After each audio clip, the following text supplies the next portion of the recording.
Bonjour les enfants, nous nous retrouvons pour la transposition de la semaine sur le texte 3 au parc de la préhistoire.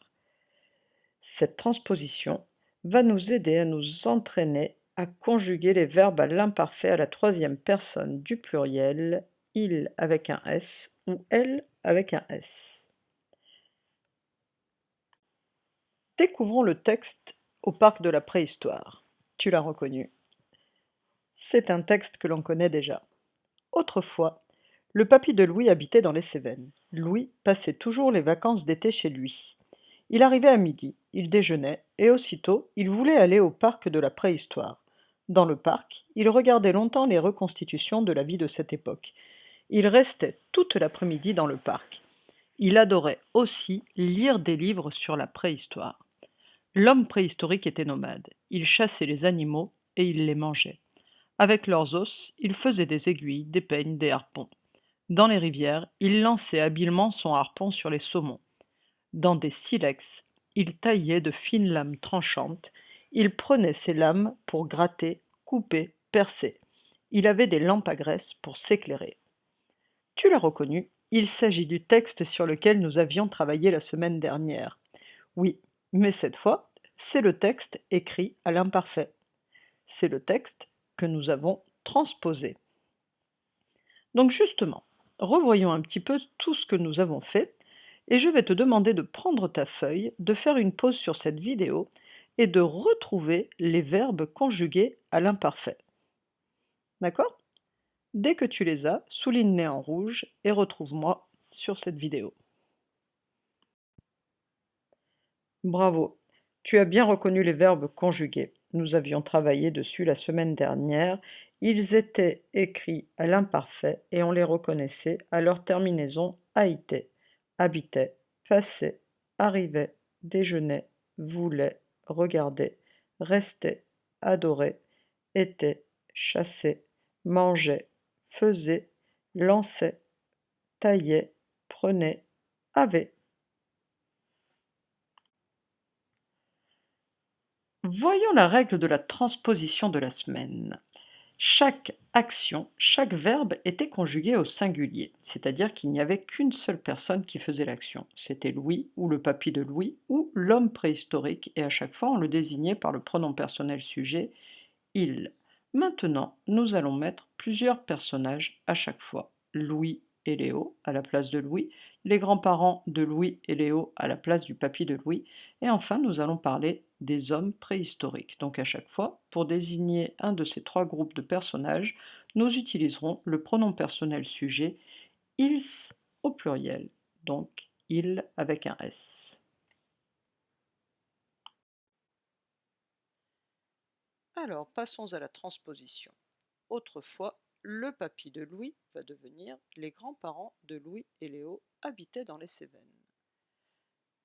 Le verbe habitait, je n'entends pas le changement, mais pourtant, ici, les grands-parents de Louis et Léo est le sujet du verbe habiter, et donc je dois penser à marquer l'accord. Les grands-parents de Louis et Léo, je peux le remplacer par le pronom personnel sujet, il au pluriel. Donc je vais marquer l'accord sur mon verbe habiter, A-I-E-N-T, et je dois penser à la marque du pluriel sur les verbes ENT. Louis devient Louis et Léo. Donc ils sont plusieurs à passer toujours les vacances d'été chez eux.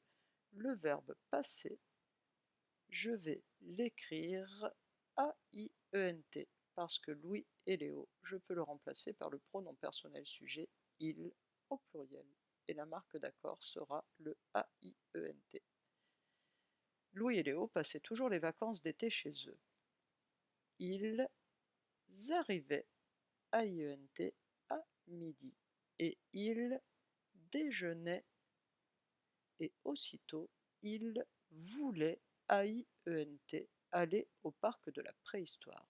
Encore une fois, je dois marquer l'accord des verbes arriver, déjeuner, voulaient avec leur sujet ils. Dans le parc, ils regardaient, le verbe s'accorde A-I-E-N-T. Longtemps les reconstitutions de la vie de cette époque. Ils restaient IENT toute l'après-midi dans le parc.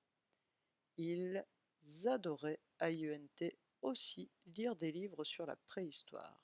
Nous continuons avec les CE2. Les hommes préhistoriques étaient nomades. Encore une fois, les hommes préhistoriques, c'est le sujet du verbe était. Je peux le remplacer par le pronom personnel sujet, ils. Donc était, je vais penser à l'accorder avec mon sujet et je vais mettre AIENT à la fin.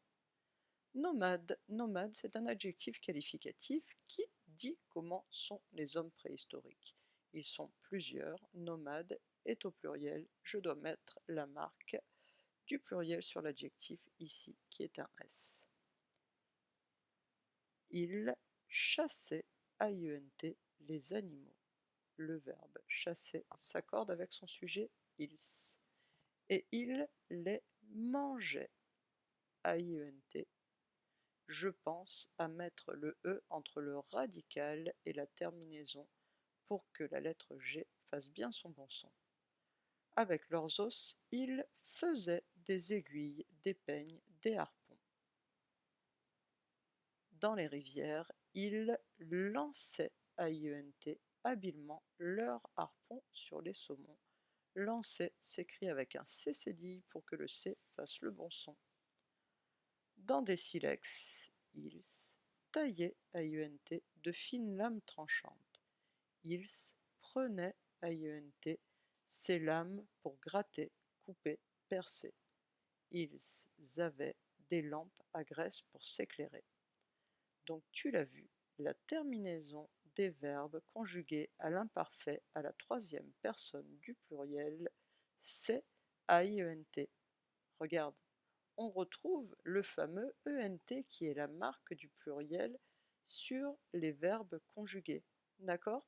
Il est muet, je ne l'entends pas. Ici, habitait, j'entends le AI qui fait le son et le ENT qui me montre qu'ils sont plusieurs à faire toutes ces actions. Passait, arrivait, déjeuner, voulait, etc.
Donc ce qu'il faut retenir,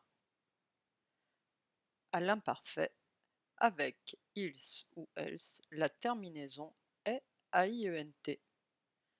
Revenons un petit peu sur ce que nous avions vu les semaines précédentes.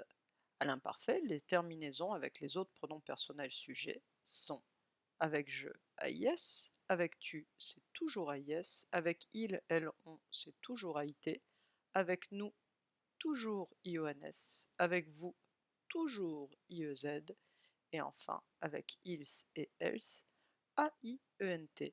Ce n'est pas si compliqué. Regarde, j'entends le est de l'imparfait avec ils et avec else, et je retrouve le ENT, la marque du pluriel sur les verbes. Tu sais, ce ENT qui n'est pas toujours facile à lire. Revenons sur une chose. On utilise beaucoup les mots radical et terminaison. Un verbe conjugué se compose d'une partie qui ne change pas, le radical, et des lettres de la fin qui terminent le verbe, celles qui changent avec le sujet quand je conjugue le verbe, ce sont les terminaisons. Regardons l'exemple du verbe chanter. Le verbe chanter Le radical, c'est chante. C-H-A-N-T. Il me suffit d'enlever le ER de l'infinitif, et les lettres qui restent, c'est le radical qui ne changera pas dans ma conjugaison. Maintenant, je vais coller les terminaisons de l'imparfait, et attention, je pense toujours à dire mes verbes pour vérifier que je les conjugue correctement. Autrefois, je chantais AIS. Autrefois, tu chantais AIS. Autrefois, il, elle, on chantait AIT. Autrefois, nous chantions IONS. Autrefois, vous chantiez IEZ. Autrefois, ils, elles chantaient AIENT.